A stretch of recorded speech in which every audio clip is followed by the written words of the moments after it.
So when I first got here in 2008, AFSOC had just taken over the installation from ACC about 7 or 8 months prior to that. And the reality is ACC, because they were going through the base realignment and closure process, had only invested money tied to installation requirements to keep the base running, which is absolutely the right thing to do because they were being very good stewards of taxpayer dollars.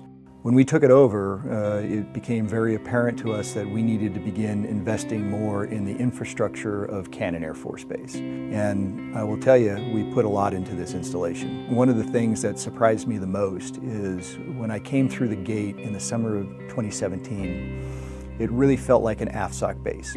I think the biggest challenge that I've seen through both my tours here has been remote piloted aircraft. The enterprise writ large is still struggling to meet the mission demands of that highly versatile weapon system. And over the last 2 years specifically, we've done a lot of great work with the Air Force, ACC, AETC, and AFSOC, trying to bridge some of the manpower and commitment challenges that we have within the RPA enterprise. We still have a lot of work to do on it, but that's frankly one of the more unique aspects of Cannon Air Force Base. Airmen are getting after what our nation needs them to do, and the work that they're doing both in garrison for our OT&E mission as well as our deployed mission is absolutely phenomenal. I could not be more impressed by any of the airmen on this installation.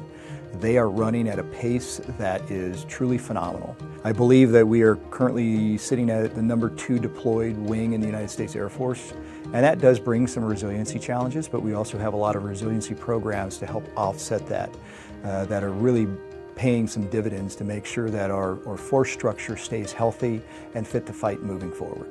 The inspiration level for me of all the airmen on this installation is just phenomenal. I cannot tell you how amazed I am at what we do, not only in our jobs, but how our airmen, not just at Cannon, but across the entire United States Air Force, are putting things like our core values of service before self, integrity first, at the forefront of what they're doing in their jobs as well as off base. I think a lot of things make Cannon unique.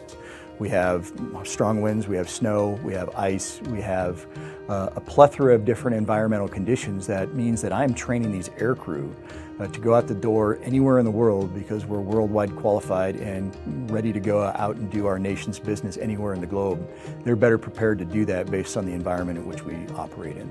But one of the things that I'm most proud of, I think, is the integration of the 27th Special Operations Wing with the Joint Special Operations Air Component Central downrange. But one of the changes that I've seen over the last couple of years is an emphasis item that myself and Chief Sabitsky have really gotten after, which is changing the Cannon narrative. Across the Air Force, Cannon does not have a very good reputation.